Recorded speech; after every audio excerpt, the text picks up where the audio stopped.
Shalom Alaikum. Tuhan selalu memberi damai sejahtera buat kita sekalian, meskipun di tengah-tengah badai kehidupan yang kita alami pada saat ini. Saudara-saudara, pada saat ini di saat kita memasuki kalender gerejawi, kita berada di minggu yang biasa kita kenal dengan Minggu Sengsara 1, atau biasa juga dikenal dalam gereja kita yang disebut dengan Minggu Estomihi. Karena itu pada kesempatan yang indah ini saya akan bersama dengan Bapak Ibu Saudara menyampaikan kebenaran firman Tuhan. Karena itu terlebih dahulu saya akan ajak kita berdoa. Mari kita berdoa. Terpujilah namamu Tuhan, Tuhan pemilik kehidupan kami, Tuhan pencipta semesta alam yang ada ini. Pada saat ini sebagai gerejamu, kami mengucap syukur, kami berterima kasih karena Tuhan sudah, sedang, dan akan terus menyertai perjalanan kehidupan kami sebagai umat-Mu. Ketika pada saat ini kami sebagai gereja berada di minggu-minggu yang biasa disebut dengan Minggu Sengsara 1, yang juga biasa dikenal dengan Minggu Estomihi, kami bersama-sama akan membaca, kami mau merenungi firman Tuhan. Kami mohon dengan kerendahan hati biar kiranya Roh Kudus akan selalu menerangi hati dan pikiran kami, supaya firman Tuhan kami boleh mengerti dan kami boleh memperlakukan itu dalam sepanjang perjalanan hidup semasa Tuhan memberi kami nafas hidup hingga akhir hayat kami ini. Dalam nama Yesus Kristus yang sudah menderita menempuh Via Dolorosa. Amin. Saya akan mengajak kita mengarahkan perhatian kita pada kebenaran firman Tuhan pada saat ini, yakni dalam bagian firman Tuhan yang terdapat dalam kitab Injil Markus. Mari kita membaca dalam Injil Markus pasal 9, dibaca ayat 2 hingga ayat yang ke-9. Sekali lagi, Markus pasal 9 dibaca ayat 2 hingga ayat 9. Saya membaca firman Tuhan, mari kita mendengar dan menyimak firman Tuhan yang bunyinya demikian. Yesus dimuliakan di atas gunung. 6 hari kemudian Yesus membawa Petrus, Yakobus, dan Yohanes dan bersama-sama dengan mereka yang naik ke sebuah gunung yang tinggi. Di situ mereka sendirian saja. Lalu Yesus berubah rupa di depan mata mereka dan pakaiannya sangat putih berkilat-kilat. Tidak ada seorang pun di dunia ini yang dapat mengelantang pakaian seperti itu. Maka nampaklah kepada mereka Elia bersama dengan Musa. Keduanya sedang berbicara dengan Yesus.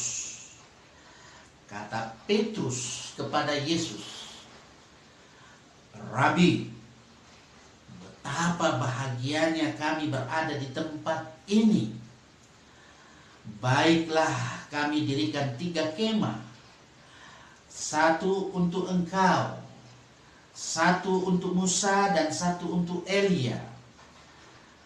Ia berkata demikian sebab tidak tahu apa yang harus dikatakannya, karena mereka sangat ketakutan. Maka datanglah awan menaungi mereka, dan dari dalam awan itu terdengar suara, "Inilah anak yang kukasihi, dengarkanlah dia." Dan sekonyong-konyong waktu mereka memandang sekeliling mereka, mereka tidak melihat seorang pun lagi bersama mereka kecuali Yesus seorang diri. Pada waktu mereka turun dari gunung itu, Yesus berpesan kepada mereka supaya mereka jangan menceritakan kepada seorang pun apa yang telah mereka lihat itu sebelum Anak Manusia bangkit dari antara orang mati. Demikian firman Tuhan. Yang berbahagia adalah kita sekalian yang mendengar firman Tuhan, memeliharanya, dan kita mau melakukan dalam kehidupan setiap hari. Saudara-saudara yang saya kasih dalam kasih Tuhan, di sini kita melihat bahwa sesungguhnya kemuliaan yang dinyatakan oleh Kristus dan kemuliaan Kristus dinyatakan. Saudara-saudara yang saya kasih dalam kasih Tuhan Yesus, sesungguhnya dalam kehidupan kita sebagai murid-murid yang percaya kepada Yesus Kristus atau sebagai pengikut Yesus Kristus, kita tidak pernah sepi dengan tantangan dalam kehidupan ini. Kita tidak pernah sepi atau terlepas dalam problematika kehidupan, fenomena dalam kehidupan dunia yang ada, yang kita rasakan hingga saat ini, seperti yang terjadi hingga kini, pandemi COVID-19 yang ada. Walaupun tentu hingga kini juga dari antivirus yang ditemukan itu sudah mulai divaksin orang-orang yang tentu berada di garis terdepan dalam pelayanan masyarakat. Kita tinggal menunggu pelayanan, bagaimana kita menerima pelayanan yang tentu diberikan untuk kita dari antivirus yang ada, supaya kita terbebas dari paparan COVID-19 yang ada. Namun yang kita harus lihat di sini, yang pertama adalah bahwa Tuhan pasti akan terus memproteksi kehidupan kita. Dengan proteksi yang Tuhan berikan itulah maka kita senantiasa memahami bahwa sesungguhnya Tuhan selalu ada menyertai kehidupan kita hingga kini. Saudara-saudara yang saya kasih dalam kasih Tuhan, pada minggu Estomihi atau yang biasa kita kenal kalau minggu pertama, minggu sengsara pertama yang ada ini, kita mau memahami tentang apa yang terjadi dalam kehidupan Yesus Kristus, yang mengalami bagaimana dalam hidupnya dia mengalami apa yang disebut dengan perubahan wajah yang terjadi dalam diri Yesus, atau yang biasa juga dikenal dengan transfigurasi Yesus. Kalau kita memahami di sini, kita sesungguhnya mari kita melihat dari bagian firman Tuhan yang kita baca, yang kita sudah dengar tadi, pasal 9 ayat 2 sampai ayat 8. Kalau kita lihat di situ di dalam Injil Markus yang kita baca tadi, di situ ada pemuliaan yang terjadi di gunung, yaitu pemuliaan Kristus. Dan sesungguhnya mari kita lihat di ayat 2. Kalau ayat 2 di situ dikatakan, 6 hari kemudian Yesus membawa Petrus, Yakobus dan Yohanes bersama-sama dengan mereka. Ia naik ke sebuah gunung yang tinggi. Di situ mereka sendirian saja, lalu Yesus berubah rupa di depan mata mereka. Jadi saudara-saudara yang saya kasih dalam kasih Tuhan, ini adalah kesempatan yang digunakan oleh Yesus sendiri, menjadi kesempatan yang kedua yang dipakai oleh Yesus Tuhan untuk membawa ketiga murid yang ada itu ke dalam hubungan yang lebih akrab. Mari kita lihat itu dalam perbandingannya di Injil Markus pasal 5 ayat 37. Nanti itu bisa dibaca ya. Kemudian kalau kita lihat di sini dari bagian firman ini dikatakan gunung yang tinggi, itu memang di dalam bagian perikop ini tidak disebutkan nama gunung yang ada itu dalam keempat Injil. Tapi hampir pasti umumnya dapat dikatakan di situ yang dimaksud adalah Gunung Hermon. Gunung Hermon itu punya ketinggian, tingginya itu 2.800 meter. Yang kalau jarak tempuhnya itu kira-kira 20 km sebelah timur Kaisaria Filipina. Nanti lihat dalam peta ya, peta Alkitab yang ada. Kita memahami di sini bahwa waktu yang terjadi itu hampir pasti ya, hampir pasti dapat dikatakan itu terjadi pada malam hari ya. Kalau kita lihat di situ ayat perbandingannya Lukas pasal 9 ayat 32. Nah, sekalipun Lukas di sini dia sangat berhati-hati menekankan bahwa para murid dia bangun sepenuhnya ketika hal itu terjadi. Ya, dia mau menyatakan di sini dengan kehati-hatiannya. Sehingga kalau kita lihat di ayat 3 sampai ayat 4, kita lihat di situ ayat 3 sampai ayat 4. Saya baca ya. Dan pakaiannya sangat putih berkilat-kilat. Tidak ada seorang pun di dunia ini yang dapat mengelantang pakaian seperti itu. Maka nampaklah kepada mereka Elia bersama dengan Musa. Keduanya sedang berbicara dengan Yesus. Saudara-saudara yang saya kasih Tuhan, di sini kalau kita baca tadi, penafsiran atas gejala-gejala kejadian ini berbeda secara luas.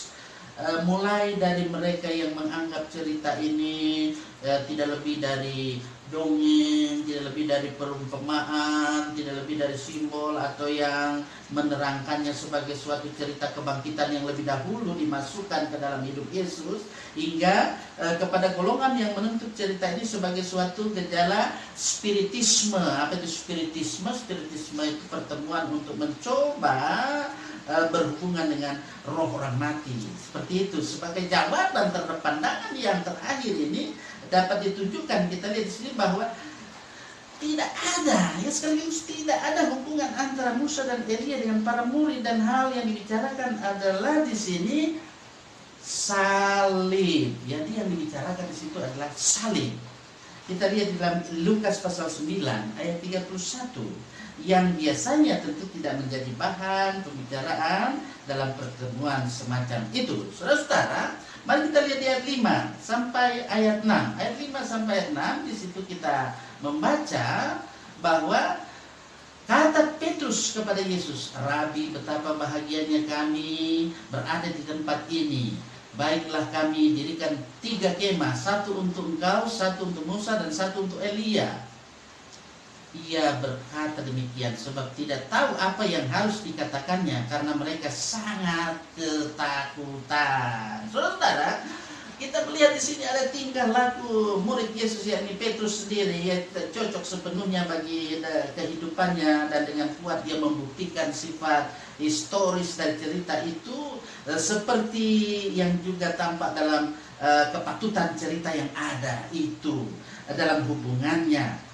Sehingga kalau kita lihat di sini, mari kita melihat juga ada seorang tokoh yang bernama Campbell Morgan. Dia punya pendapat begini, bahwa apa yang dilihat pada murid bukanlah cahaya ilahi, melainkan kemuliaan kemanusiaan yang tanpa dosa dan yang sempurna. Saudara, Tuhan Yesus pada waktu itu siap untuk kembali tentu ke surga tanpa mengalami kematian, saudara. Sebab kematian adalah buah dosa. Padahal kalau kita tahu dari bagian firman Tuhan bahwa Yesus Kristus Tuhan adalah tanpa dosa. Tapi dalam tanda kutip saya mengatakan bahwa untuk kedua kalinya Yesus Kristus membelakangi surga, supaya Yesus Kristus sebagai manusia yang sempurna bisa mendapat bagian dalam rahasia kematian manusia. Saudara, pemulihan yang ada itu sekalipun satu kejadian yang besar sekali artinya mengenai pribadi Yesus Kristus yang adalah Tuhan, namun juga ini menjadi bagian yang penting dalam pendidikan rohani. Sekali lagi saya mengatakan pendidikan iman, ya, pendidikan rohani bagi para murid, dan ini sangat mengesankan bagi kehidupan jemaat yang ada, gereja pertama. Bapak Ibu saudara, adik-adik semua yang ada bisa melihat di dalam 2 Petrus pasal 1 ayat 16 sampai 18. Kejadian itu tentu menguatkan iman.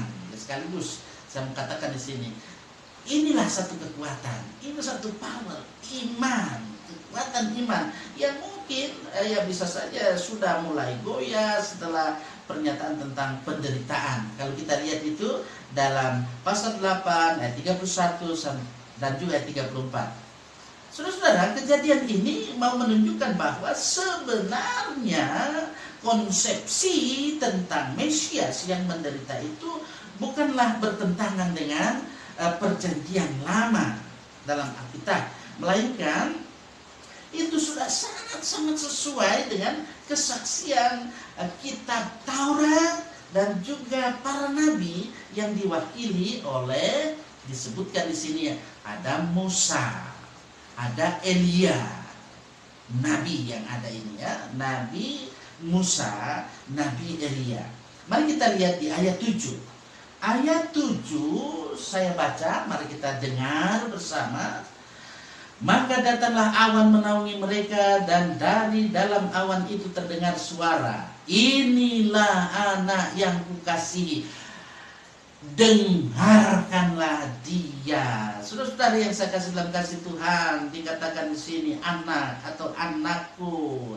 Ini kejadian yang ada itu mau menunjukkan sangat-sangat penting atau betapa pentingnya mendengar Tuhan.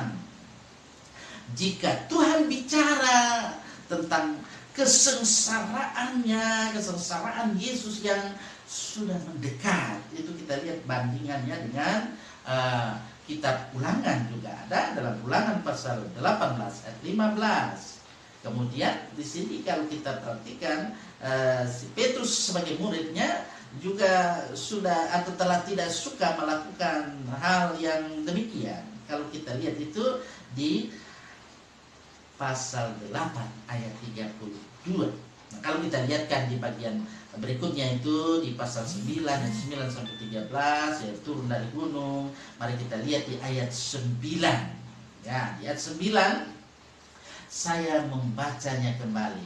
Pada waktu mereka turun dari gunung itu, Yesus berpesan kepada mereka supaya mereka jangan menceritakan kepada seorang pun apa yang telah mereka lihat itu sebelum Anak Manusia, dikatakan di sini, sebelum Anak Manusia bangkit dari antara orang mati. Saudara-saudara yang sangat kasih Tuhan, ini untuk yang terakhir kali kalau kita menjumpai perintah, ada perintah yang disampaikan oleh Yesus supaya mereka itu diam, ya, tidak usah ngoceh, tidak usah berbicara. Nah, kali ini berbicara dengan kebangkitan sebagai batas waktunya, ya, kebangkitan sebagai batas waktu. Kan sudah kebangkitan ya, seperti yang kita rasakan saat ini ya, Yesus kan sudah bangkit, Yesus sudah naik ke surga. Jadi kita harus menyampaikan itu, ya, menyampaikan berita yang tentu perlu kita sampaikan kepada segala bangsa. Dan perahasiaan kalau kita lihat dalam konteks di ayat 9 ini, supaya diam, kali yang ada ini dengan kebangkitan sebagai batas waktunya, kita lihat bahwa perahasiaan jabatan Mesias Tuhan Yesus itu sangat perlu. Karena adanya memang pengharapan-pengharapan politis bendawi yang sedang berlaku pada waktu itu.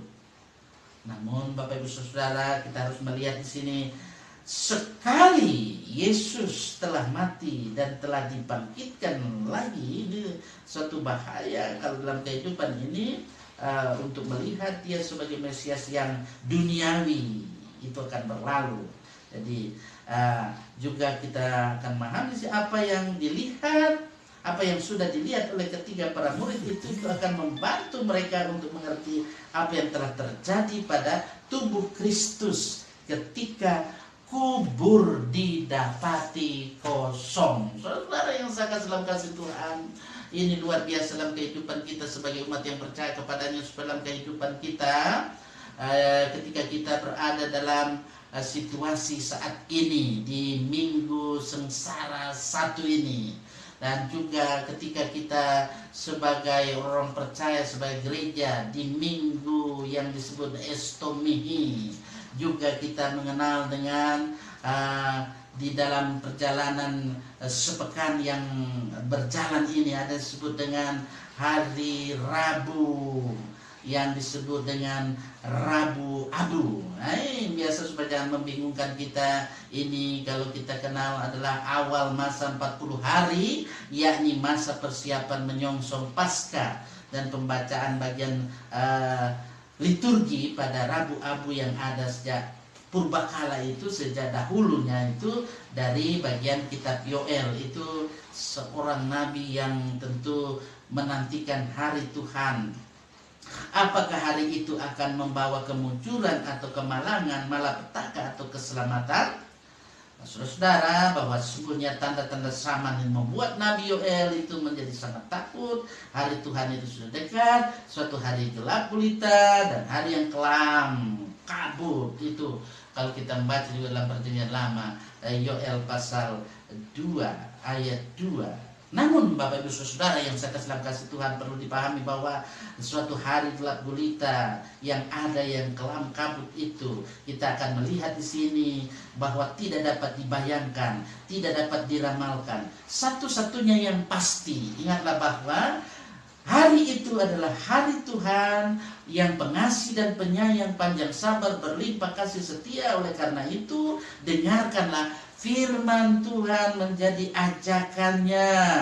Berbaliklah kepada Tuhan dengan segenap hatimu, dengan berpuasa, dengan menangis, dengan mengadu. Koyakkanlah hatimu, bukan pakaianmu. Luar biasa saudara, itu berarti dalam kehidupan kita sebagai orang percaya kepada Tuhan. Dalam hidup kita, kita perlu ada selalu ada disebut dengan berbalik, ya. Maksudnya berbalik kepada Tuhan, ikuti jalan yang diajarkan olehnya dengan kebenaran firman Tuhan yang ada. Sehingga dengan tantangan yang ada dalam kehidupan ini, kita melihat bahwa sesungguhnya Yesus Kristus sudah tentu menempuh Via Dolorosa, jalan salib, jalan penderitaan. Untuk apa? Dia mau melakukan semuanya itu adalah menyelamatkan manusia dari kuasa, dari si jahat. Itulah maut itu sendiri.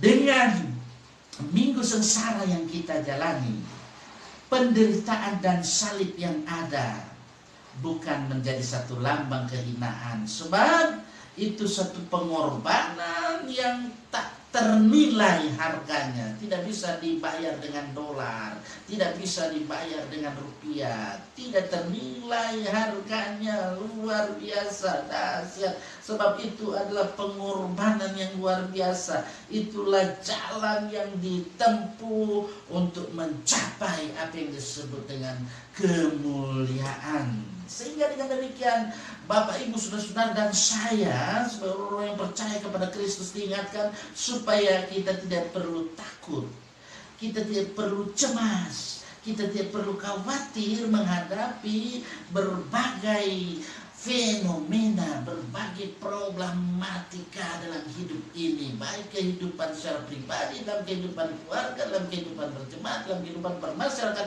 berbangsa dan bernegara.